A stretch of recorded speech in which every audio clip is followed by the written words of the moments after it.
2025년 추석 직후입니다. APEC 정상회담을 계기로 한중 정상회담이 열렸습니다. 이 시점이 얼마나 중요한지 아십니까? 추석은 우리 민족 최고의 명절입니다. 가족을 만나는 날이죠. 그런데 대통령이 추석 직후 중국 국가주석을 만난다는 건 얼마나 심각한 외교 상황이 펼쳐지고 있다는 뜻입니다. 회담장의 분위기는 남달랐습니다. 기자들도 느꼈습니다. 현장에 있던 모두가 느꼈습니다. 오늘은 뭔가 다르다. 왜 그럴까요? 중국 대표단은 엄숙했습니다. 마치 결정을 내리기 위해 온 듯한 표정이었습니다. 한국 대표단은 차분했습니다.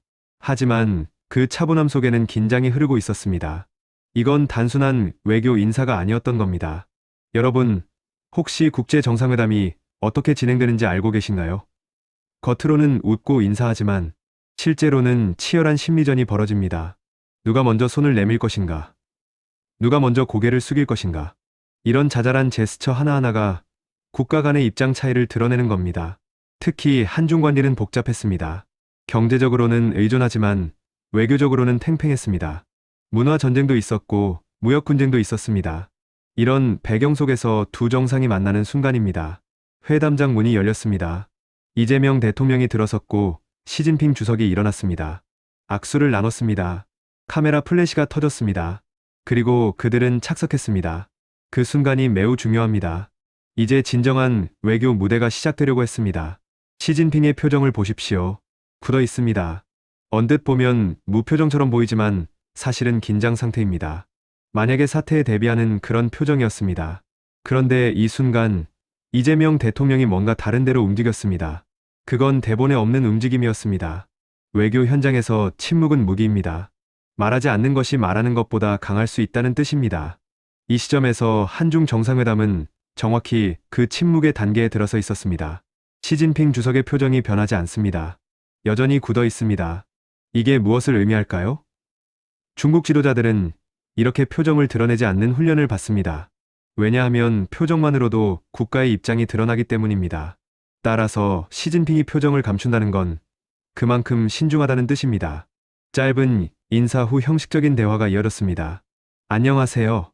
환영합니다. 이런 식의 외교 용어들이었습니다. 마치 체스판에 첫 수를 놓는 것처럼 조심스럽고 계산된 움직임이었습니다. 하지만 그 안에는 서로의 의도를 파악하려는 묘한 긴장감이 흘렀습니다. 이건 마치 포커 게임 같습니다. 상대방의 카드를 읽으려고 상대방의 눈을 응시하는 것처럼요. 한쪽은 중국이 원하는 게 무엇인지 파악하려 했고, 다른 한쪽은 한국이 진정으로 무엇을 원하는지 알고 싶었습니다. 이 시점에서 이재명 대통령이 뭔가를 감지했을 겁니다. 이 분위기, 내가 먼저 깨야겠다고요. 그래서 그가 한 첫 질문이 있었습니다. 추석은 잘 보내셨습니까? 쉽게 들릴 수 있지만 이 질문은 매우 전략적입니다. 왜냐하면 이건 상대를 개인으로 대하는 제스처이기 때문입니다. 당신은 국가주석이지만 저는 당신을 한 명의 인간으로 대하겠습니다 라는 뜻이 담긴 겁니다. 시진핑은 잠깐 생각했습니다. 이 질문이 나올 줄은 예상하지 못했던 것 같습니다. 그리고 조용히 미소를 지으며 대답했습니다. 그 미소가 무엇을 의미하는지는 아직 아무도 몰랐습니다. 하지만 한국 참모진들은 눈치챘을 겁니다. 아, 지금 분위기가 좀 풀리려고 한다고요. 이렇게 외교는 흘러갑니다. 말 한마디가 아니라 말과 침묵의 리듬 속에서요. 정상회담에서 선물 교환은 단순한 의식 일스이 아닙니다. 그건 전략입니다. 선물 하나에 그 나라의 문화, 가치관, 그리고 상대를 잃은 정도까지 모두 담겨 있습니다. 이재명 대통령이 준비한 선물을 보십시오. 최고급 바둑판과 나전칠이 쟁반입니다. 이게 얼마나 잘 생각된 선물인지 아십니까? 바둑판이 왜 나왔을까요? 이건 누군가 시진핑에 대해 철저히 조사했다는 뜻입니다. 시진핑 주석이 바둑을 좋아한다는 걸 알고 있었던 겁니다. 하지만 거기서 끝나지 않습니다. 바둑이란 무엇인가요? 한국과 중국의 오래된 공통 문화입니다. 그런데 바둑판이 최고급이라는 건 당신을 존경합니다 라는 메시지를 담은 거예요. 그리고 나전칠기 쟁반. 이것도 깊습니다. 나전칠기는 한국 전통공예의 최고 걸작입니다. 수천 번의 손질을 거쳐서 만들어집니다. 이건 우리 한국의 정성 어린 문화를 당신께 드립니다 라는 뜻입니다. 그런데 더 중요한 건 이어 시진핑이 내민 선물입니다. 5951로 만든 문방사오 세트와 샤오미 스마트폰입니다. 문방사오는 뭘까요? 그건 종이, 붓, 먹, 벼루를 말합니다. 동양 전통 문화의 정수입니다. 그리고 오구, 즉 거북이 모양. 거북이는 동양에서 천년 수명의 상징입니다. 그건 오래된 우정을 의미합니다. 그리고 샤오미 스마트폰. 이 선물은 뭘 의미할까요? 표면적으로는 중국의 첨단 기술을 보여줍니다라는 뜻입니다. 하지만 더 깊게는 이렇게 읽힙니다. 우리 중국도 세계 최고의 기술을 가지고 있다. 이것도 심리전인 겁니다. 그래서 이 순간이 중요했습니다. 한쪽은 전통과 문화로 상대를 존경했고, 다른 한쪽은 기술과 미래로 자신의 위상을 표현했습니다. 두 정상은 서로의 선물을 받으며 웃었습니다. 이제 분위기는 더 부드러워졌습니다. 참모진들도 조금은 숨을 쉬었을 겁니다. 좋아, 이제 회담이 진짜 시작되는구나 라고요. 하지만 아무도 예상하지 못했습니다. 이제부터 무엇이 일어날지. 이 순간이 바로 그날의 핵심입니다. 영상이 바이럴되고 뉴스가 헤드라인을 차지한 그 순간입니다. 시진핑이 건넨 샤오미 스마트폰을 살펴보던 이재명 대통령입니다. 그는 잠시 폰을 들었다 놨다 하며 살펴봤습니다. 마치 보석을 감정하는 것처럼요. 이건 무심한 듯 보이는 행동 같지만 사실은 매우 계산된 행동이었을 겁니다. 그리고 그가 말했습니다. 디스플레이는 한두 거죠. 잠깐 방 안에 정적이 흘렀습니다. 말이 나가는 순간 모든 게 멈췄습니다. 통역사도 잠시 신경을 곤두세웠을 겁니다. 한국 참모진들도 이건 대본에 없었는데 라고 생각했을 거예요. 중국 참모진들은 더욱 놀랐을 겁니다. 왜냐하면 이건 도전입니다. 아니, 도전이라기보다는 당신이 주신 폰도 결국은 우리 기술이 들어 있습니다 라는 뜻이거든요. 여러분, 이 말의 무게를 알아야 합니다. 샤오미는 중국의 자부심입니다. 애플에 대항하는 중국의 최고 스마트폰 회사입니다. 그런데 그 폰에 사용된 디스플레이는 대부분 한국 기업이 만듭니다. 삼성 디스플레이, LG 디스플레이 같은 회사들 말이에요. 이건 누구나 아는 사실이지만 정상회담 자리에서 이렇게 직설적으로 말하는 건 거의 없습니다. 그런데 이재명 대통령은 말했습니다. 그것도 담담하게요. 곧 시진핑 주석은 조용히 웃었습니다. 그것도 평소와는 다른 웃음이었습니다. 이건 마치 당신이 저를 읽었군요 라는 뜻의 웃음처럼 들렸습니다. 그리고 그 순간 시진핑이 두 손을 공손히 모았습니다. 이 순간입니다. 세상이 주목한 그 7초입니다. 시진핑이 두 손을 모은다는 건 중국에서는 최고의 존경을 나타냅니다. 특히 최고 지도자가 이런 제스처를 한다는 건 거의 없습니다. 이건 상대를 진심으로 인정한다는 뜻입니다. 바로 그 이유는 이재명 대통령의 말이 심리 공격이 아니라 여유 있는 지적이었기 때문입니다. 여러분, 외교는 체스와 같습니다. 매수가 의도를 담고 있고 그 의도 뒤에는 국가의 존엄성이 담겨 있습니다. 이재명 대통령의 그 한마디 디스플레이는 한두 거조는 절대로 우연이 아니었습니다.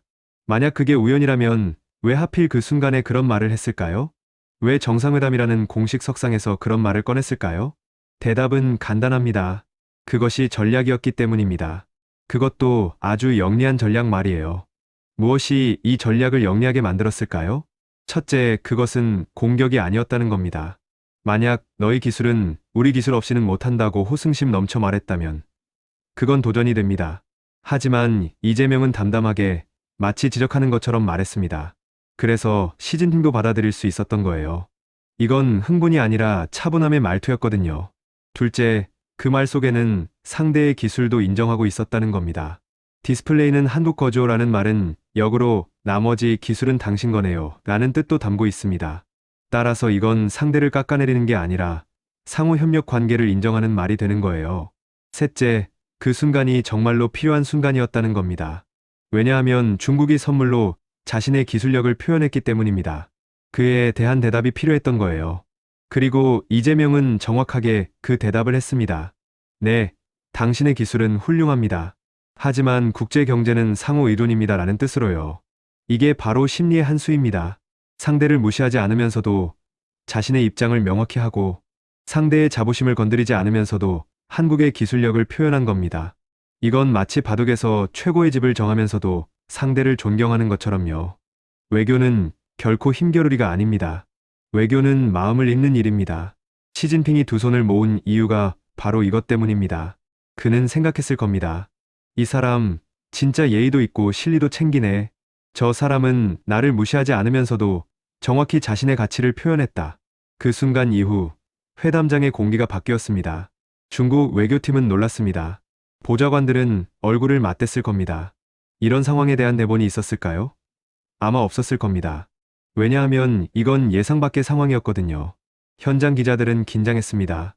카메라가 포착한 그 순간의 표정들을 보면 여러분도 느낄 수 있습니다. 뭔가 큰 일이 일어났다는 그 긴장감이 말이에요. 하지만 가장 중요한 반응은 시진핑의 미소였습니다. 그 미소는 어떤 미소였나요? 일반적인 외교 미소는 아니었습니다. 그건 마치 자신의 진심을 상대에게 보여주는 미소였습니다. 마치 당신이 저를 이해했군요 라고 말하는 듯한 미소 말이에요. 여러분 생각해 보세요. 중국의 국가주석이 정상회담 중에 그렇게 표정을 드러낸다는 건 얼마나 드문 일일까요? 이건 시진핑이 이재명을 진심으로 인정했다는 뜻입니다. 그리고 그 미소는 주변의 모든 사람을 말없이 설득했습니다. 한국 참모진들은 생각했을 겁니다. 좋아. 이제 회담이 제대로 시작되겠다. 중국 참모진들도 마찬가지였을 겁니다. 리더가 이미 마음을 정했다. 우리는 따라가면 된다. 외교는 정말로 이렇게 흘러갑니다. 말보다는 표정이, 논리보다는 감정이 더 중요한 순간이 있습니다. 그 순간이 바로 이것이었던 거예요. 그 이후 회담은 어떻게 진행되었을까요? 당연히 부드러웠을 겁니다.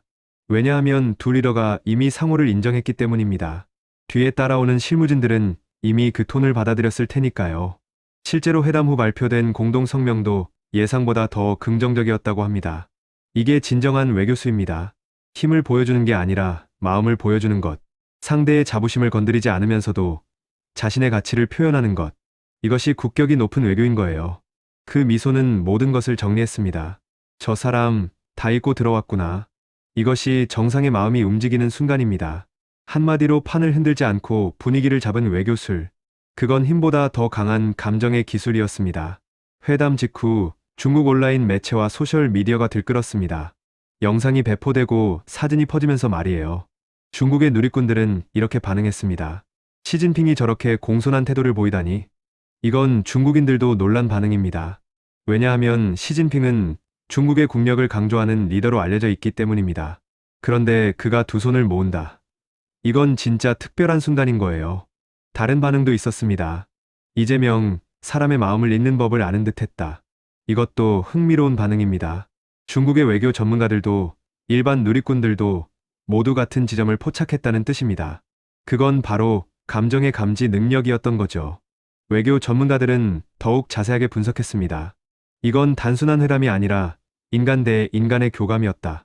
이 평가는 매우 정확합니다. 왜냐하면 회담의 성공이 바로 거기에 있었기 때문입니다. 만약 이게 단순한 국익 계산으로만 이루어졌다면 회담은 진행되겠지만 시진핑이 두 손을 모으지는 않았을 겁니다. 하지만 이재명이 상대를 인간으로 대했기 때문에 시진핑도 자신을 국가주석이 아닌 한 명의 인간으로 열었던 거예요. 중국 소셜 미디어에는 한국의 뉴스 헤드라인도 공유되었습니다. 이재명 대통령의 한 수, 외교의 품격을 보다. 이런 제목들이 중국에서도 회자되었습니다. 그리고 중국의 외교 아날리스트들도 이에 동의했습니다. 왜냐하면 그들도 이게 단순한 말이 아니라 전략임을 알고 있었기 때문입니다. 여기서 주목할 점이 있습니다. 중국은 이 사건을 긍정적으로 해석했다는 겁니다. 왜 그럴까요? 만약 한국이 중국을 비난했다면 중국도 방어했을 겁니다. 하지만 한국이 상호 존경의 모습을 보였기 때문에 중국도 화해의 손길을 받아들인 거예요. 이것이 외교의 정치학입니다. 이 사건 이후 한중 관계는 조용히 변했습니다. 뉴스에는 잘 안 나오지만 경제 협력이 늘어났고 문화 교류도 활발해졌습니다. 왜 그럴까요? 정상이 마음으로 만났으니까 그 아래 실무진들도 신뢰 속에서 일할 수 있게 된 거예요. 2025년 추석 이후 한중 관계는 조용히 변하고 있습니다. 뉴스에 크게 나지는 않지만 현장에서는 분명한 변화가 일어나고 있습니다. 경제 교류가 늘어났고 문화 협력이 활발해졌으며 무엇보다 신뢰의 톤이 달라졌습니다. 여러분, 혹시 알고 계신가요? 왜 어떤 협상은 성공하고 어떤 협상은 실패할까요? 그건 기술이나 논리 때문만은 아닙니다. 그건 신뢰 때문입니다. 이재명 대통령이 그날 보여준 것은 무엇이었을까요? 그건 한국의 강함이 아니었습니다. 그건 한국의 여유였습니다. 여유란 무엇인가요? 상대를 무시할 정도로 자신감이 있다는 뜻이 아닙니다. 오히려 반대입니다. 상대를 충분히 존경하면서도 자신의 가치를 단호히 표현할 수 있다는 뜻입니다. 이것이 진정한 강함이에요. 강함이란 항상 목소리를 크게 내는 것이 아닙니다. 때로는 조용히 말해도 그 말이 울림이 있는 것입니다. 이재명의 디스플레이는 한국 거주어라는 한마디가 바로 그랬습니다. 생각해 보세요. 만약 한국 대통령이 너희 기술은 우리 기술 없으면 안 된다고 큰 목소리로 외쳤다면 회담은 틀어졌을 겁니다.